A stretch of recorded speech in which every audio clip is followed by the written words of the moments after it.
kaupungissa laittaa meille aamupalaa. Ja mä just katsoin, että tuolla ainakin yksi koira jo malttamattomana odottaa sen nappuloita.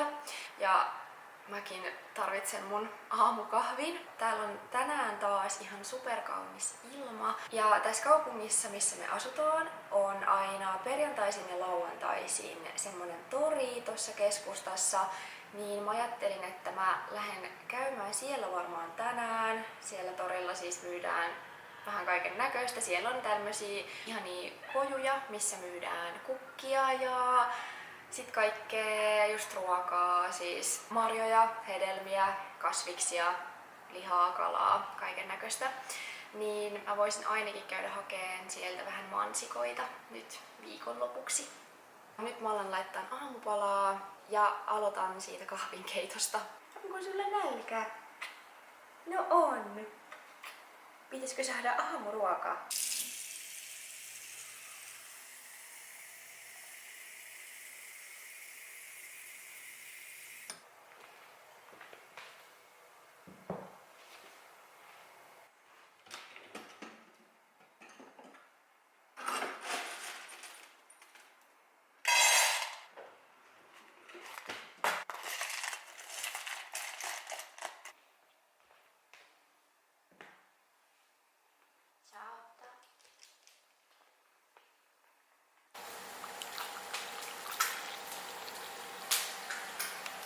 Ilman aamukahvia päivä ei lähde kyllä käyntiin mitenkään päin.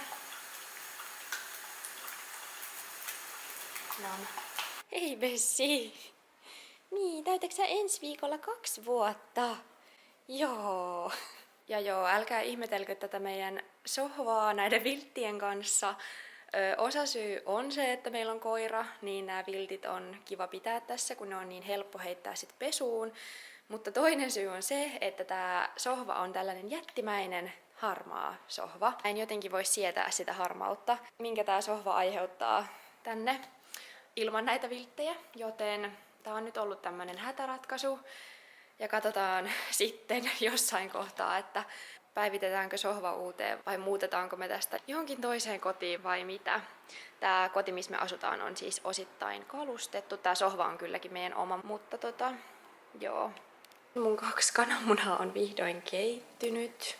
Tältä näyttää mun aamupala tänään. Siis joo, jotenkin tosi random, mutta hyvä. Musta tuntuu, että kesällä on jotenkin kiva vaihdella, mitä syö just aamupalaksi ja näin, mutta sitten talvella musta tuntuu, että se on aina puuro. Kesällä ei tee mieli puuroa. Tällä mennään tänään. Mä lähdin tässä just käveleen kohti toria ja mä menettiin sieltä nyt ekaksi niitä mansikoita ja sit mä vähän mietin, että pitäisikö mun käydä muutamassa liikkeessä tossa kanssa. Meillä on lokakuussa tiedossa yhdet häät Ruotsissa ja mä tarvisin sinne uuden mekon, niin mä voisin vähän käydä katsomassa, että onko tonne tullut jo mitään syysmallistoja, jos sieltä löytyisi joku kiva mekko sinne häihin.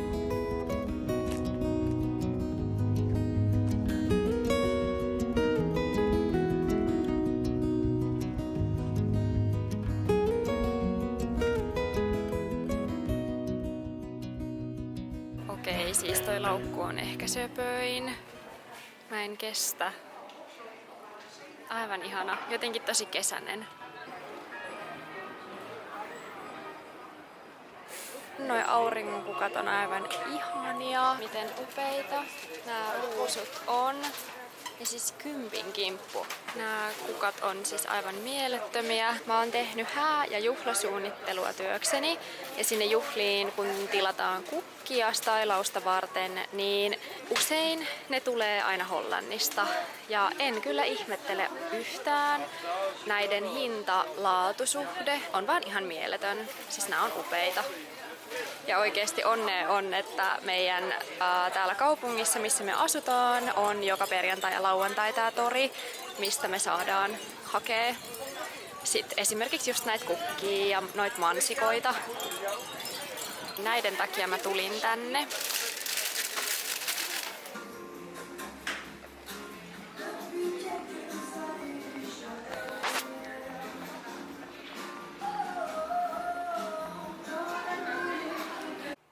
oikeesti miten ihanalta näyttää laukku täynnä mansikoita. Oikeesti nam. Joo, tässä on nyt meidän toriostokset. Mä perkasin nämä mansikat heti, kun pääsin äsken kotiin, niin nyt ne voi laittaa vaan jääkaappiin ja sitten sieltä napsia pois tai laittaa vaikka jogurtin päälle tai jotain. Miten ihana ilta-aurinko. Ai että. Mun piti lähteä vielä nopeasti käymään kaupassa. Mulla oli ostoslistalla tänään myös kasvonaamio, kun mä kävin tuolla kaupungilla, mutta unohdin sen. Niin mä kävin nyt hakemassa sen ja nyt olen valmiina lauantai-illan viettoon.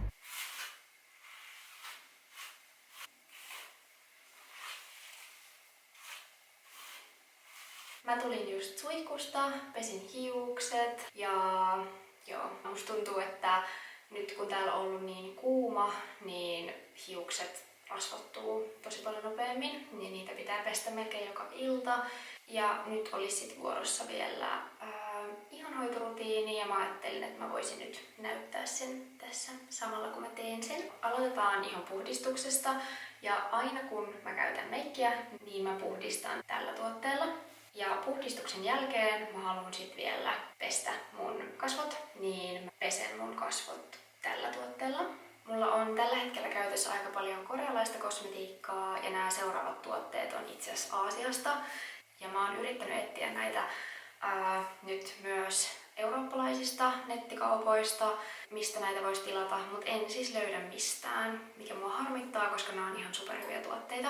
Puhdistuksen jälkeen mä laitan aina ekana tätä.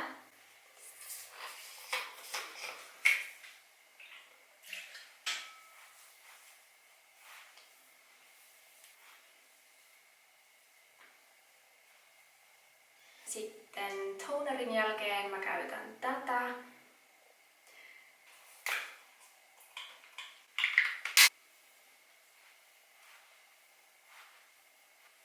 Ja sitten vähän vaihdellen, mulla on nyt ollut käytössä tämä Smoothin kasvorasva. Ja mä en oo ainakaan toistaiseksi löytänyt kivempaa tuotetta nytten kesälle, koska täällä on tosiaan niin kuuma, että musta tuntuu, että mä en kaipaa mun kasvoille mitään kovin rasvasta tuotetta. Tai tarvitsen kosteuttavan tuotteen kyllä, mutta se on inhottavaa, jos naamasta jää semmonen lähmänen. Niin mä en halua sitä tunnetta ja tää rasva ei myöskään anna sitä tunnetta. Sitten vielä silmänympärysvoide. Mulla ei tosiaan oo siis mikään ihmeellinen ilta-ihonhoitorutiini, mutta tietyt asiat tykkään joka ilta tehdä. Ja sitten huulirasvaa. Noin.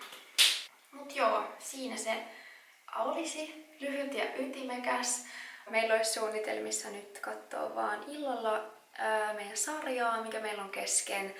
Ja mä ehkä laitan sen kasvonaamion, jonka mä kävin myös hakemassa tänään. Niin nyt tossa illalla. Ja kiitos super paljon kun katsoit tän videon ja nähdään taas pian.